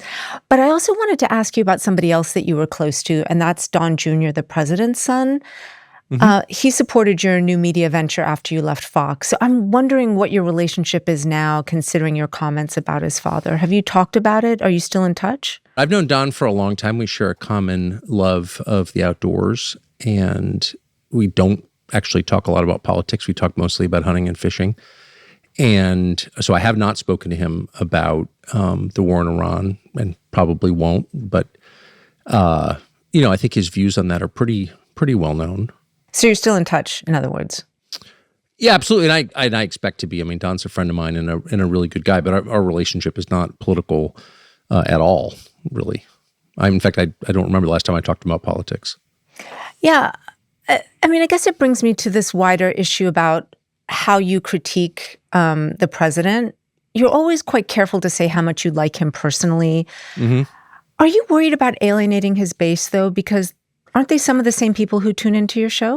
Well, I don't think I'm careful about saying it. I want to be honest about saying it. I mean, in part because I was out promoting Trump, pretty aggressively for a long time. As for his base, I mean, I don't have a base. I'm not a candidate for office and don't plan to be.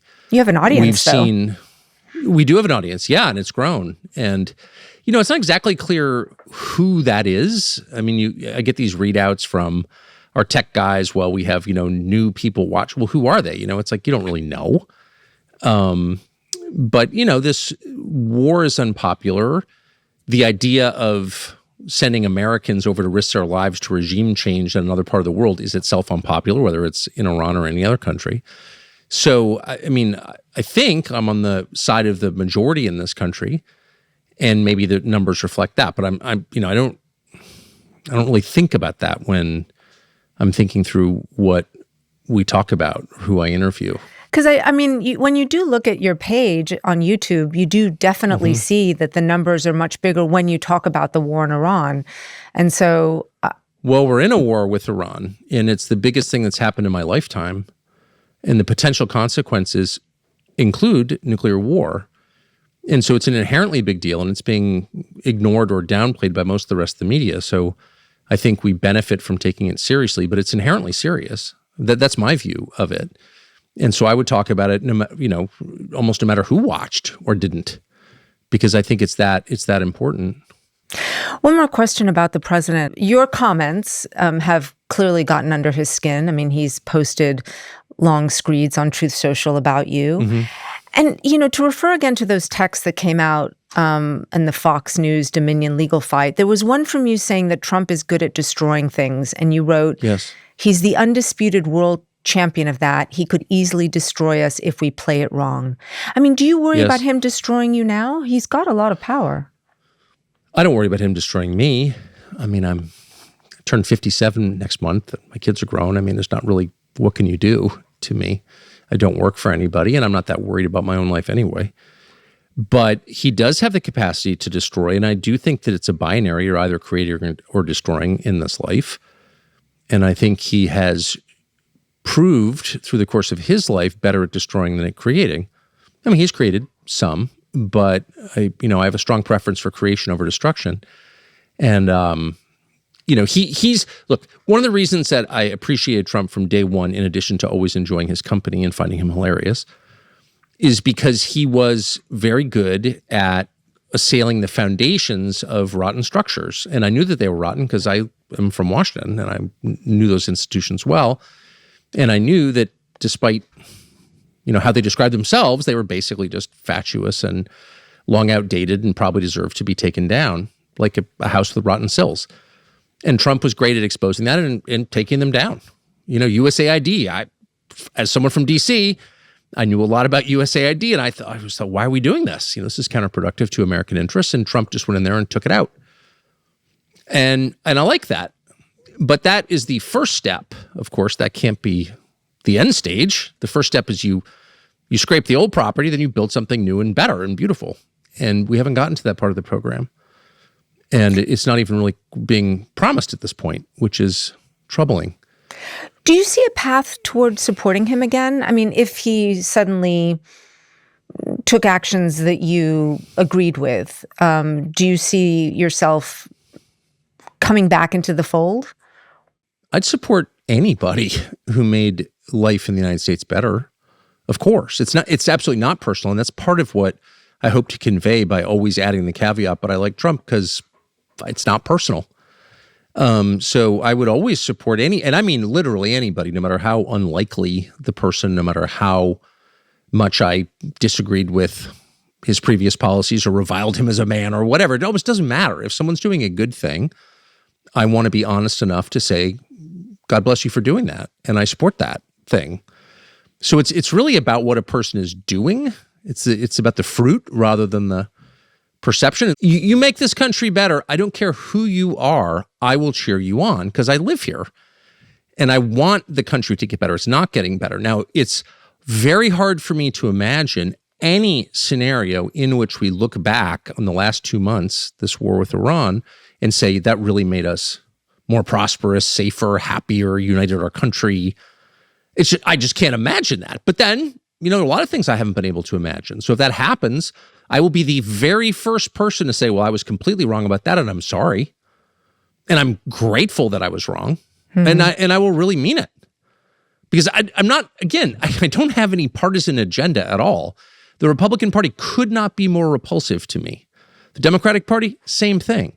So I just am in this weird non-aligned place, and it's totally sincere. Like, I think the parties, and I'm saying this on the basis of a lot of knowledge, are rotten beyond repair, or at least simple repairs. Can you imagine creating a new party? I mean, can you imagine there being a different party that would more closely align to your views and perhaps others? I mean, if you're saying that these parties are rotten beyond repair, what are you proposing, if anything? Let me just say, just to be more precise, nothing is rotten beyond repair. Repairs are always possible. Okay, because you said rotten beyond repair. After getting pulled. I meant it's a cliche, and I shouldn't have used it on those grounds. Rotten beyond remodeling, I would say. This can't, you can't just put a new coat of paint or fresh drywall on these structures because they are ridden with rot. Okay, so I would like to see them repaired. That would be the simplest solution. I don't think that's likely to happen. So, of course, I would be thrilled to see the rise of a party that represented the majority of Americans, at least by intent. look, it's not even a question of, are you for this tax rate or are you for that tax rate? It's a question of orientation. Are you going to have a political party whose number one aim is helping the people who put it in power, helping the citizens of the United States?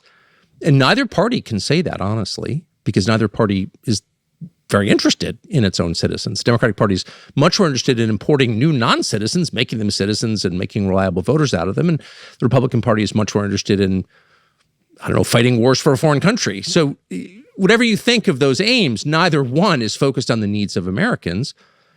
And I think somebody should be in a representative democracy, like there should be a party that is speaking for most people. Am I going to build it? Absolutely not. I'm not a politician, but I would support it.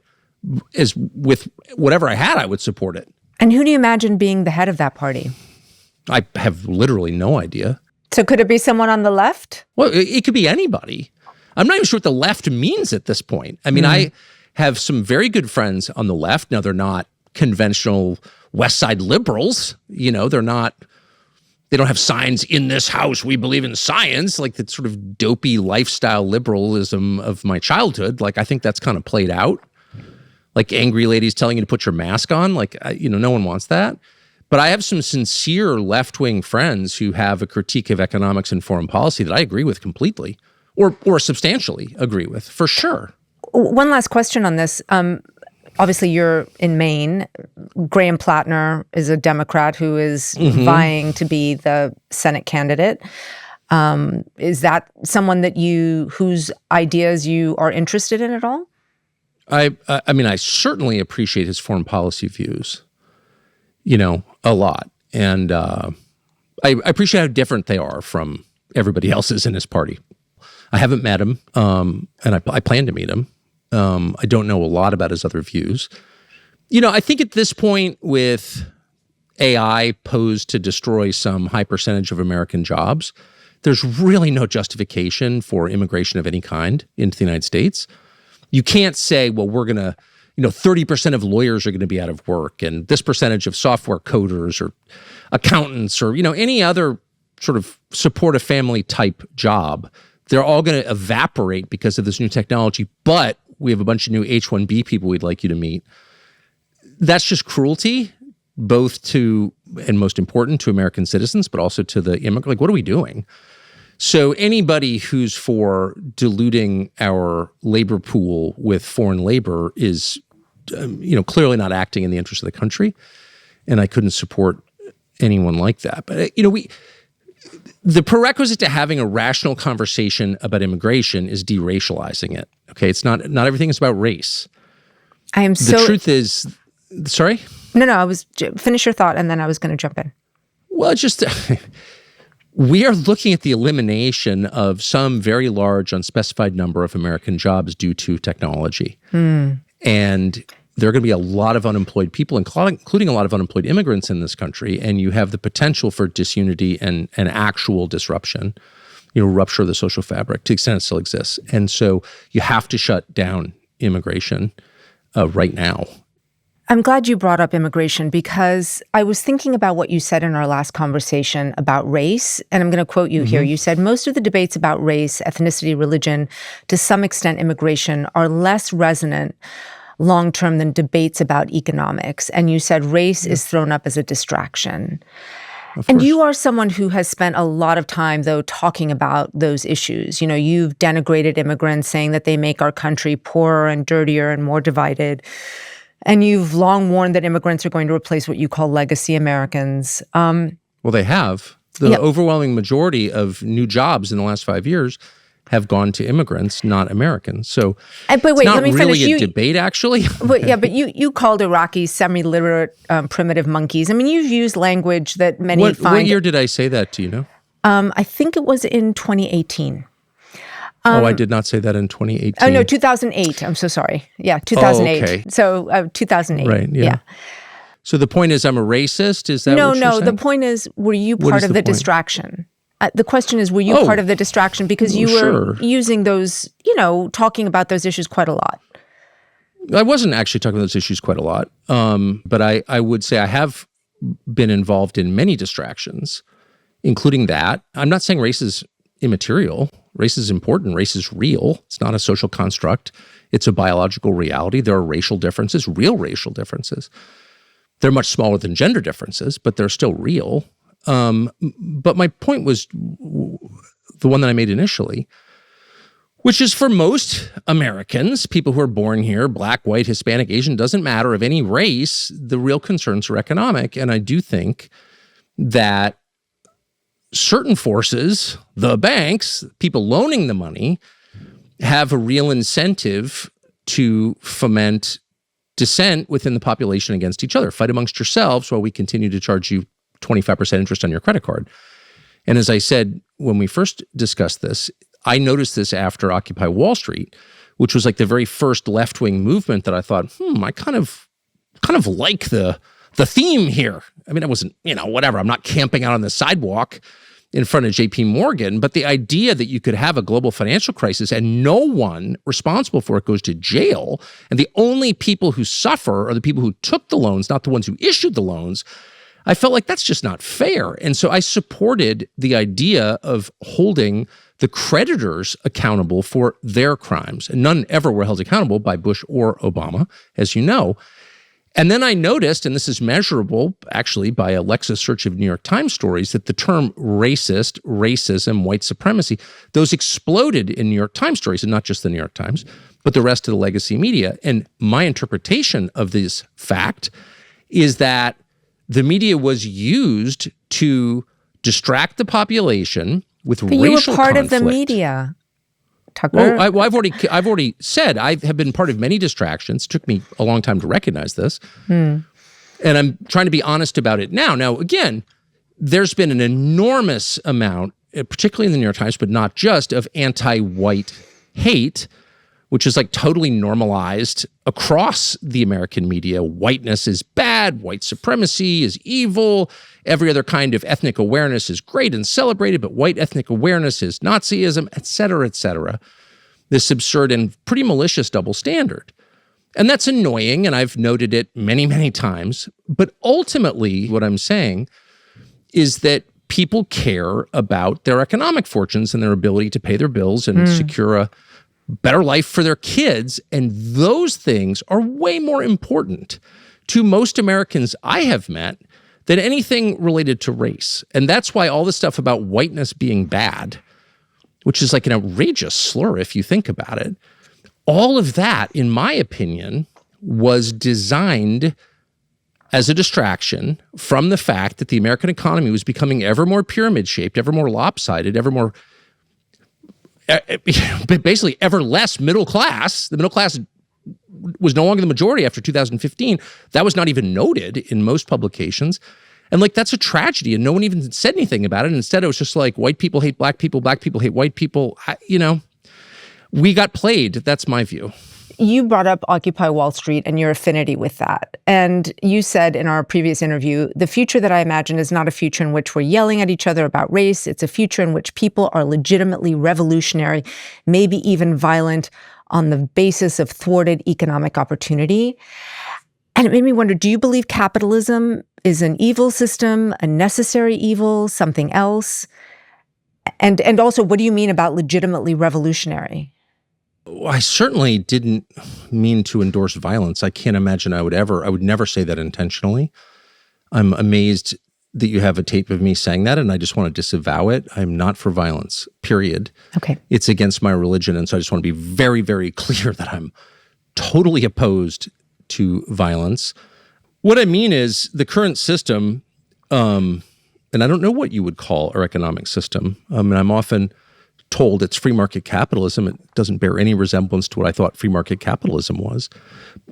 I'm not sure the name is important except as a way to mislead and bully people into being quiet about it. But any economic system in which, the overwhelming majority of the rewards go to an ever shrinking number of people or proportion of people is a doomed system because it makes people revolutionary. I saw this in Venezuela, which I visited as a child. It was a prosperous kind of first world country, beautiful country, actually. And then it proceeded along the path we're on. And the resentment built, and you had this very volatile combination of electoral politics, a democracy, and, an economic oligarchy, and those two don't work well together. And you had a left-wing populist takeover, Hugo Chavez. And the results are now well known. So I don't know what you call this, but it's not working, and it's making for a very volatile country. People have to own things. They have to be vested in the country in order to de-radicalize them. But when people own nothing, they've got nothing to lose. I mean, these are very obvious observations. 2 last questions. You can dispute the premise, which I'm sure you will. I don't know that I will. But I want to preempt it anyway, just because I think in our brief time together. Thank you for preparing me. In our brief time together, I feel like I've come to understand a bit about you. All right. I'd say 2 of the most seminal events in your professional life were 1, the Iraq War, and 2, the election of Donald Trump. That's the premise. You were for both of them. Now you say that they were both mistakes. So I guess why should anyone after that track record listen to you? Well, people probably won't, But has it caused some self-reflection about... Oh, has it caused... Well, I admitted it. So, of course, it has caused a lot of self-reflection. And I wouldn't say, by the way, that the 2016 election of Donald Trump was a mistake. I didn't mean to suggest that. I was addressing this last year and what happened to the campaign promises that a lot of us repeated enthusiastically and thought were real. But if you're saying that Donald Trump could lead this country to a nuclear war, which is essentially what you said could happen, then how could the 2016 election of Donald Trump not have been something that you regret? I mean, those 2 things, if I was going to vote for someone who might lead us to a nuclear holocaust, I would perhaps reconsider my vote. Well, I don't know if you remember well, but that year was a choice between the lady who killed Gaddafi for no reason and turned Libya into a gaping wound, which it remains, for no reason, and then laughed about it, and a guy who said the Iraq War was a mistake. So for me, that was not even a close call. Hillary Clinton, particularly on foreign policy questions, was a grotesque neocon from my perspective. So I don't regret that. I'm grateful that he won in 2016. My only point, once again, was he campaigned against the things he's now doing a year and a half ago. So I just apologized for repeating those campaign slogans as if they were true. I thought they were true. They turned out not to be true, and I feel bad about that. I'm often wrong. I say that and I mean it. It's not a pose. And I do think, last thing I'll say is I think if you force yourself to admit you're wrong, and I always forced my 4 children to admit they were wrong. I didn't do a lot of spanking. The punishment I meted out was forcing them to admit that they had done something wrong. That's enough, usually. I think if you do that, it makes you wiser over time, and you're less likely... It doesn't mean you're not going to make mistakes. I will make many mistakes going forward, I assume, but you're less likely to fall for things once you've apologized the first time. And the thing that I noticed and that drove me so crazy about Washington that I finally left was the cyclical nature of bad decision making. They wouldn't just make bad decisions again and again. They would make the same bad decisions again and again and again based on the same faulty assumptions. And they could do that because no one was ever held to account for any failure or disaster ever. The only people who were ever punished were the people who complained about it. And I watched that, and it drove me nuts. And I just don't want to add to that. I don't want to be part of that at all. For all my faults, I don't want to be part of that. So that's it. I'm not running for anything. And if, people think I'm not credible because I changed my mind about the Iraq War or because I was shocked that Trump launched a war he said he wouldn't launch, I get it. I understand why people feel that way. I'm not mad about it. This is my last question. It's a personal one. I talk to a lot of people, left and right, about you. A lot of them used to be your friends. I mean, or they said they were close to you or spent time with you. They're all mad at me now. Well, they all say that you've changed. Some say you've sort of become untethered from reality. And the question all of them had was, what happened to Tucker Carlson? And it's something that I've heard echoed a lot. You're an object of a lot of fascination, continuing interest. You are at the center of a lot of our cultural conversations. And I wonder how you would answer that question. Well, I marvel at it, and I mean this sincerely. I don't find myself very interesting at all. I feel like I'm as transparent as I can be. So the idea that I've changed, well, yeah, I hope so. America's changed a lot. And if you still think that making the world better is as simple as sending aircraft carriers to a foreign country, if you think the way to improve discourse is by banning words, if you think the vax is safe and effective, I don't know what to tell you. Like, have you not been paying attention? Apparently not. Or maybe you're just resistant to the conclusions. But it's really important, if you advocate for something, to watch, to stay patient, and see how it winds up. And if you spend a lot of time telling people this is true, and then you find out it's not true, you have an obligation to say, I'm sorry, I told you that was true, but it turns out it's not safe and effective, and regime change isn't that simple, and no, speech codes don't work, or whatever you were advocating for. So yeah, of course I've changed. I mean, the changes that have taken place in this country since August of 1991, when I entered the workforce, are bewildering to me. I mean, so much has changed. So many of my assumptions have been blown up, just evaporated under the pressure of reality, that if I still clung to those, that would be shameful. That would be dishonest. And I don't want to be that. Tucker Carlson, this has been so interesting. Thank you so much for your time. Thank you. Thank you for having me. I appreciate it. After these interviews, we reached out to Carlson's representative to get clarity on his claims that Senator Ted Cruz and Ambassador Mike Huckabee have advocated for the murder of children and other innocent civilians. She responded in an email, quote, Gaza. When asked for comment, Huckabee replied that, quote, no sane person advocates for the murder of children or civilians, and called the allegation, quote, sick and evil. Cruz replied that we should spend our time, quote, actually covering people who still matter. We also reached out to Sean Hannity, who denied that he pressured President Trump to go to war with Iran. Mark Levin denied this as well. And both Levin and Laura Loomer denied that they had ever been out to get Vice President JD Vance. We also reached out to Rupert Murdoch and Miriam Adelson, but they did not respond to our request for comment. I'm Lulu Garcia-Navarro. And I'm David Marchese. And we're the hosts of The Interview, an audio and video podcast from the New York Times. Every week, we interview fascinating and influential people from all walks of life. Subscribe to our YouTube channel so you'll never miss an episode.